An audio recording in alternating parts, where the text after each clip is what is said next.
You guys, y'all got to hear this. You got to hear this. Listen to this.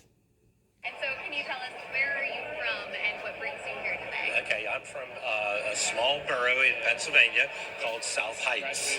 It's in Beaver County, which is adjacent to right here. And He's in Ohio, East Palestine. Right now, when you look at the street. Yeah, I live in a community, on a river community that has train tracks, CSX, going right past my house, and right across the river is Norfolk and Southern.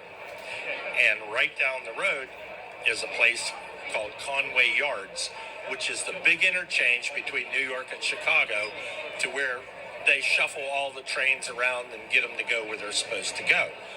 This particular train was on its way to Conway Yards. In Conway Yards, there's hundreds and hundreds of bomb trains. These train cars that are full of volatile organic chemicals that will explode and burn, and it didn't matter what side of the river these trains would wreck on, I would have to evacuate. So I want to see what the lawyers have to say, since they've experienced many of these things, starting with out in California with poisoning the water systems. This is huge. You cannot destroy an aquifer and save a town. You have to buy the town out. Sort of like Centralia, where the underground coal vein fire was going, and they had to come in and buy the whole town up because you can't sell your property and you can't live there. So what's the result? Whoa. You have to do something that makes a difference. And the Washington Post actually just came out with an article today citing, I believe it was Texas A&M, showing that there were still some toxins in the air that were of concern, about 9 different ones. I mean, what does that make you think of when you hear, okay, the EPA is telling us this is safe, and now there's these private research facilities, and schools who are saying, well, hold on, we don't know if it's safe. Right. I've been watching a lot of the documentation from where people were coming in and giving testimony to the state and federal government. And I just saw one this morning that was really an eye-opener. It was a fella had a red truck, and it snowed that night, and it looked like ice. But he said, no, this is not ice. Look, it's the clear coat on his paint from the acid rain that came out of here. He lives in a town just next to here. So when all this smoke went up and hit that first layer and went out for miles, and now they're saying it goes out 30 miles diameter, which would be 60 miles, 30 miles radius, 60 miles diameter. This guy was picking off clear coat off of the paint on his car. When you paint your car, and then they have a clear coat that goes on it. He said, that's not ice. Look, and he was showing me. It's on my phone.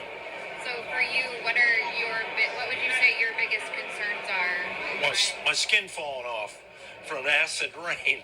No, really, it gets into the drinking water. It gets into your eyes. I've been having, it felt like a sty in my eye, but there was no sty. You know how that you get that burning sensation? I've had that ever since this thing happened. And I live, within the 30-mile range. So I know that this is real. So I feel affected by it. I'm scared because the trains go past the front of my house. And I want to see what's going on here. I think it's really going to be important. Okay, thank you. Thank you so much. Did y'all just hear what this man said? I'm kind of stuck and I'm devastated and traumatized. These are war tactics. And these are not traditional war tactics. So a lot of people are not prepared. And a lot of people don't know. They basically nuked this town. And the people, I have to say allegedly on this platform. But that's basically what just happened there. And now they transported all that waste to Texas. So between there and Texas, y'all know that's water. It's going to leak. It ain't contained. I don't care. And it's allegedly. They didn't contain that mess out there. This is an agenda. And they're actually doing this. the Biden administration not saying nothing. They not doing nothing. That's how y'all know. I've been telling y'all for years they've been setting us up. They are trying to eliminate people. You heard him say what he said about the land. Now, he's saying that they're going to either have to sell it off or just the whole town is going to evacuate. There's nothing they can do with that. This is some scary, scary stuff. This is scary. These people are losing everything. He's scared of his skin peeling. There's been reports of people having severe rashes, constant coughing. Most of these people, when they're talking, they can barely cough. They can barely talk. They can barely talk from coughing. Every interview I see, he's the only one I didn't really hear coughing. That's because he was 30 miles away, but everybody else that was right there in their vicinity at that time have a severe cough. Rashes, throat burns. We in some major trouble out here. Major. The thing I'm concerned about with Texas is the area where they transported it to, right next to Houston. We always have bad storms over there in that area. It's always grid down situations. That kind of stuff have to be contained with power. And the grid go down over there, y'all, it's over. And that's why people in Texas raising hell right now. I've been messed up ever since I heard it. I'm not going to lie. Affected, emotionally, my family's there. My home is there. Got a lot of preps there. I got land in Texas, but it's nowhere near there. It's a couple of hours away, but still. And that's another factor. A lot of people that have land in these affected areas, they just lost their land. Nobody's going to buy it. There's nothing they can do with it. And their homes, it's over. So now I'm sitting up here thinking, do I just sell my properties? Do I just sell my land? And because even though that area is far from where they transported that stuff to, it seemed like it's an all-agenda. And it's like it's coming to an area near you soon, God forbid. But that's what it seemed like.